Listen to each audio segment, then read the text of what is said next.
Hello everyone. I thought I would weigh in on the whole Elon Musk buying Twitter issue matter. It's not really an issue, it's just a matter that's going on at the moment. Because there's a lot of people expressing disdain, expressing a lot of happiness about it. Everyone seems to have an opinion. So I thought it would be really interesting just to take a look at the energy of what's actually going on here so that we can be a little bit more practical about it, a little more pragmatic, and perhaps not let our imaginations run away with us. So what I've done here is I have just taken Elon's name. This is not his full name, but this is the name that he uses on Twitter in particular, so I thought that was important to use, and also Twitter itself. I've done a few calculations here just to get some numbers here for us so we can have a look at the picture there numerologically. The first thing that I found interesting about this was the fact that the price was $44 billion, I think, but the number 44 immediately jumped out at me. 44.8. You'll notice I always reduce numbers, so 44 becomes 8 because 4 plus 4 equals 8, and you will see me always doing this. I do talk about this. I'm an esoteric numerologist, so some of the meanings might be a little bit different to what you might be used to, and some of them are intuitive as well, so just that to bear in mind. But 44, wow. 44 is like, this is happening whether you like it or not energy. It's karma. It's a very, very steady energy. It's very earthy, it's very practical. This is happening, and the way I describe it sometimes is it can feel like a slap in the face with a wet kipper. This is not easy energy to deal with, 44, so I think, you know, that chimes very much with some people's reactions to Elon actually buying Twitter, to taking it over there, taking over the company. It seemed very apt, and I did laugh when I saw the price because numerologically it was just so expressive of what was happening there.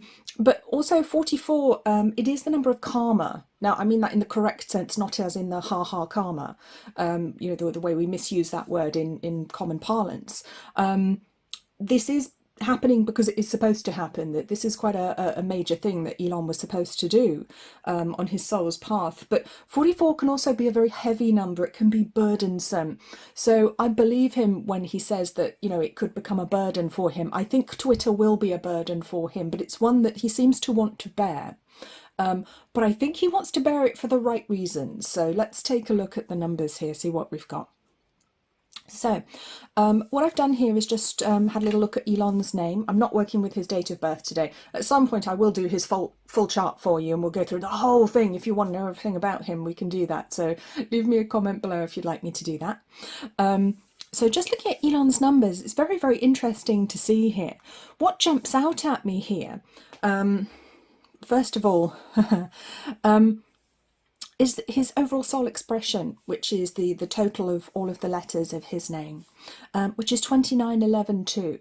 Now, this is actually very sacred numbering. This is very sacred numbers. You know, there's a lot of wisdom there. There's a lot of feminine energy here. This is the divine feminine coming into play here, but very, very sacred, very wise, and working from a higher standpoint.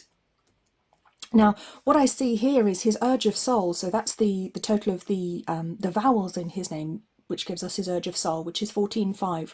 14-5, 14 can bring balance, but 5 is the mind, it's adventure, it's science. And I think he is somebody who is a visionary. I mean, we know he is. that's not news to anyone. But it's the higher mind. It's really wanting to bring balance and change to the world through science. It's a very, very interesting numbers. And again, he's got that sacred 11 up here, and the 3 of designing the new blueprint for life, and that seems to be a family trait because that's coming from his surname. So everyone in his surname would have that number there. Yeah, and then next looking at his personality, which is the more earthy traits to do with him. These are more spiritual traits. These are sort of more to do with the higher self and soul. These are more of the worldly personality, the worldly being that we would see down here. He has a lot of endurance, looking at number 8, and he's also good with money. He can make money. I mean, we know he's a billionaire. How he got that money, I don't know. I don't know that much about him.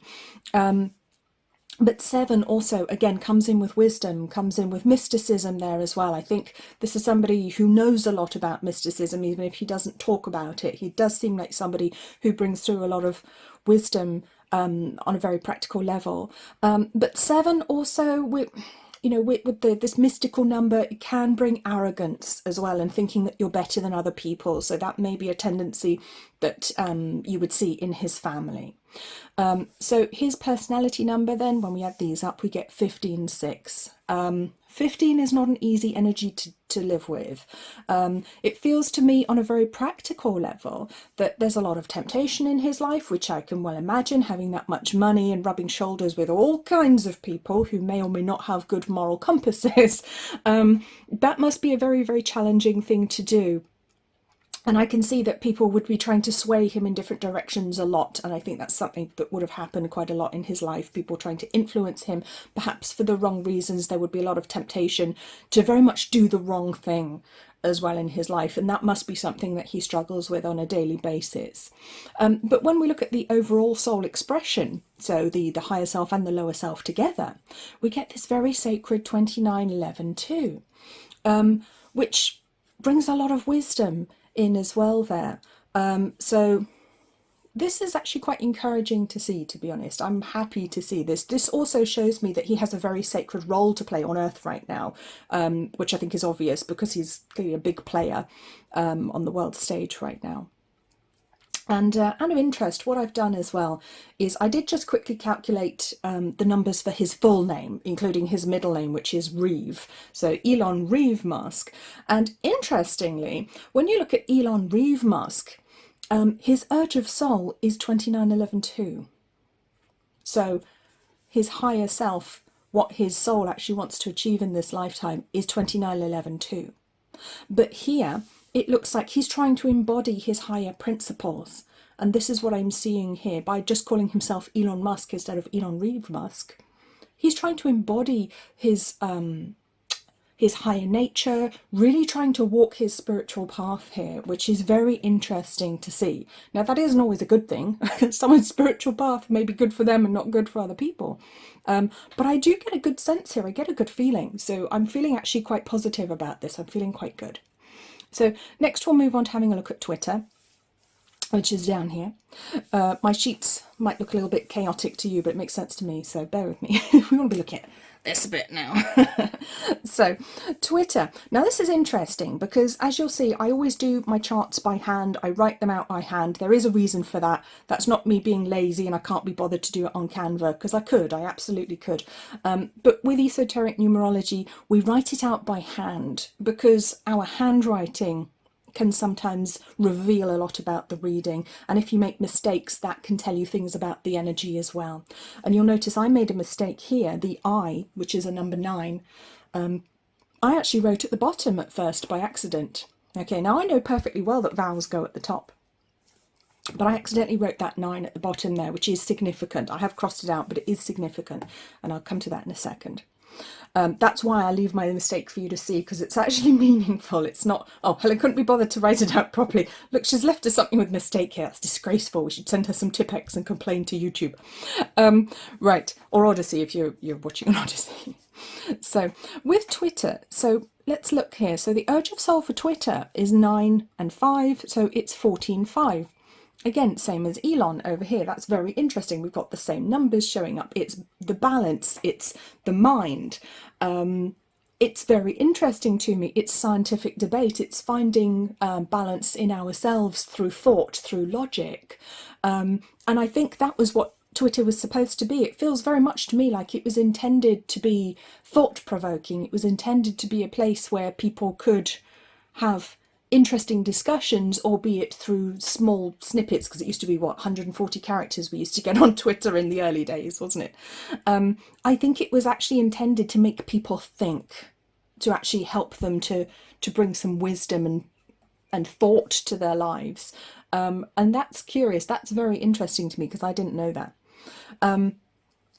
So looking at the personality of Twitter on a more practical, on a more day-to-day level, this is the lower energetic level. That's the higher energetic level up here.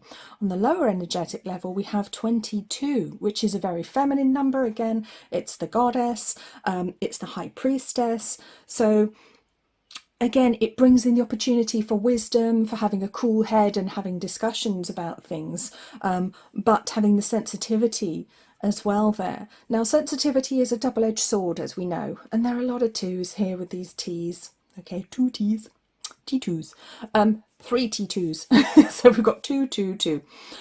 Number 2 is a very emotional number, which kind of gives away the fact that people get very emotional on Twitter.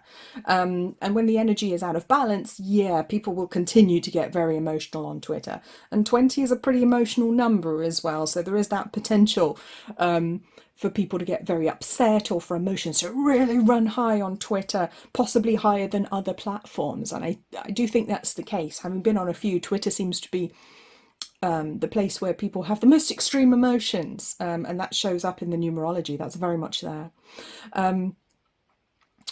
Yeah, so when we add those two together, that brings us to 34/7. So 34/7 is a very philosophical number. It's debate, but it's very practical as well, because we've got that 4 balancing out the three of the ideas and the 4 of the actual practicality. So which brings us to 7, which is mysticism, also wisdom, higher knowledge. But the problem with 7 is that it can get a bit arrogant, like I said up here. So 7 can be a very arrogant number. It can think that it's actually better than everybody else and that it knows better than everybody else. And boy, do we see that attitude coming through on Twitter quite a lot. That has happened. And I think that's the trap, perhaps, that the people in charge of Twitter or the people running Twitter may have fallen into, by thinking they know better than everybody else and that they can censor certain voices because it doesn't agree with their opinion. Now, Elon is clearly somebody who cares about free speech, and I do believe him when he says about free speech. I do. And I agree, free speech is incredibly important. Not that long ago, if you said the wrong thing, especially if you were in the esoteric community, you could end up being burnt at the stake. Witches, Cathars, it doesn't matter who you were.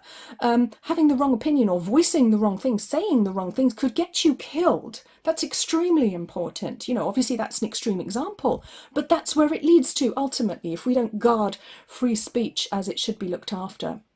We really should value it. And I think Elon genuinely believes that, which is why he's taken this on. And it is going to be a burden to him. It's going to be a financial burden. It's going to be an emotional burden to him. He is somebody with a lot of sensitivity, although he may not show it to us. And I'll show that to you as well if I do his full chart, because there's some more interesting numbers there, which are fascinating to see. But what I've done now is I've added Elon Musk's numbers together with Twitter's numbers here. So we get 63.9. So this is the combined energy of Elon Musk plus Twitter. We get 63.9. Now this is fascinating because I feel this is what's the contribution that Elon is bringing to the mix here is really, really wonderful, because 63.9 is what brings structure to the heart and it brings wisdom.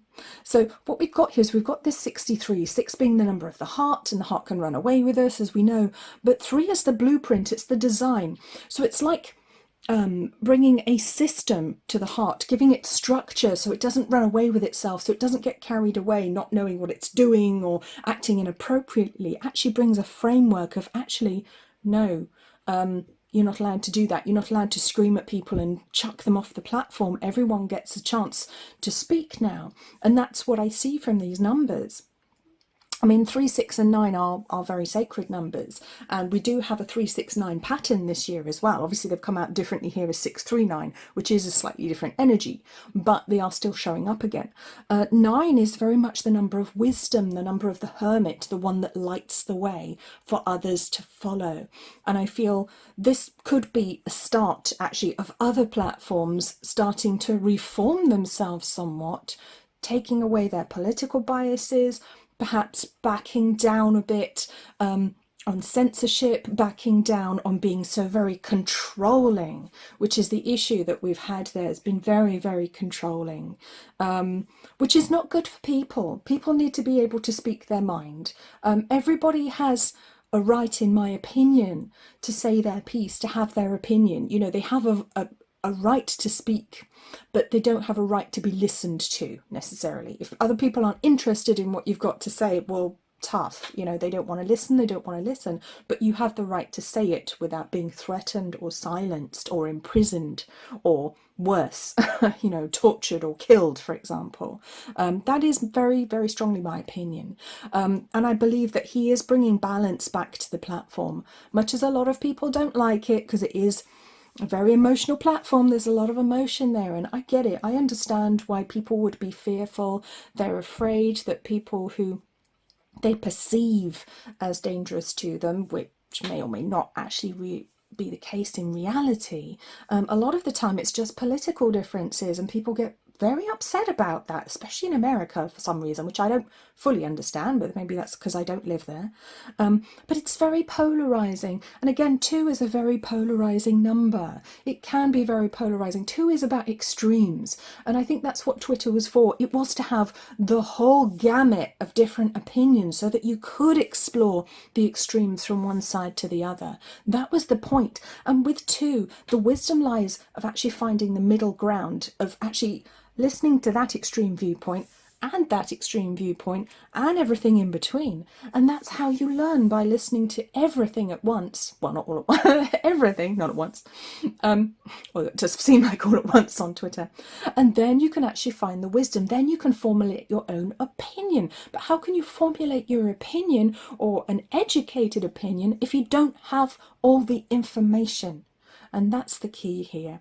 And I think that's what Elon Musk is going to bring to Twitter, or perhaps bring back to Twitter. He's going to bring back discourse, a structured place where people can speak their minds and speak their hearts, but it will be done with the wisdom of knowing that everyone has an opportunity to do that. I don't believe this is just like, oh, it's controlled opposition. I hear that from the conspiracy people.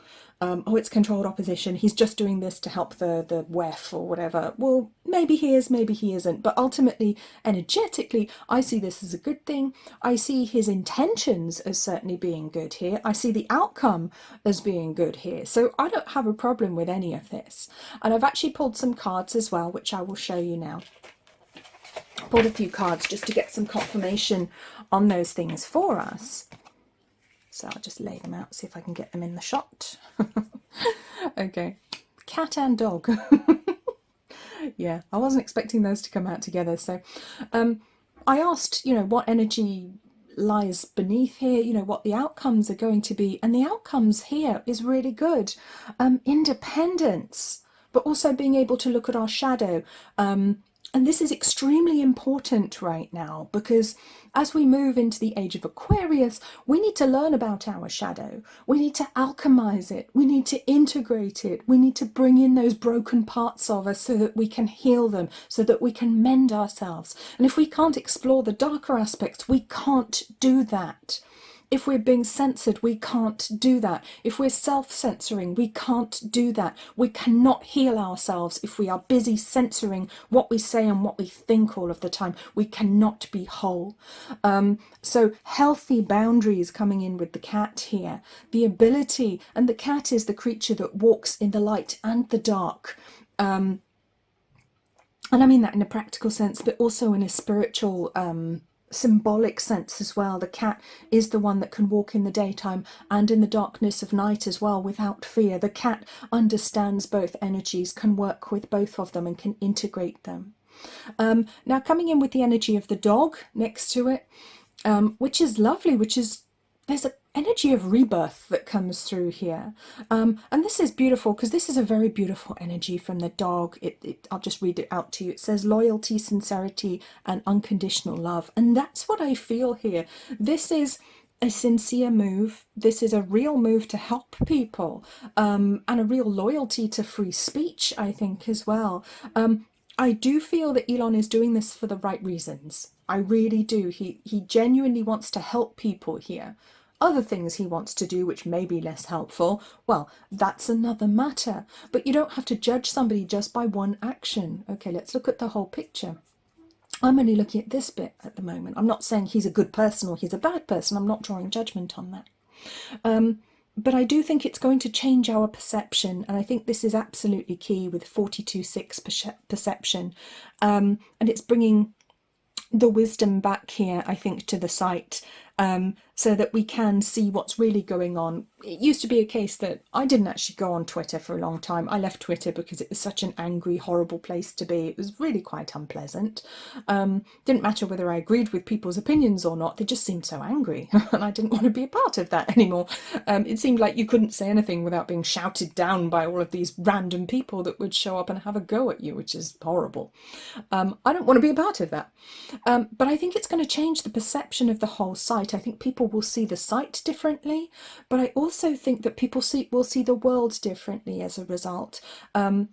With the censorship being removed, the shadow banning being removed, I think people will get a much clearer picture of what's actually going on in the world, because Twitter and social media is one of the main sources of news and information for a lot of people now. Let's not kid ourselves. Who watches the TV? I don't.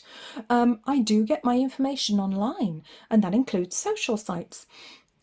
And I think because of this change, it's going to show people much more clearly what's really going on. And I think people are going to find their power from this and find their hope from this, and actually start to see the light at the end of the tunnel, see their way out of the woods, literally.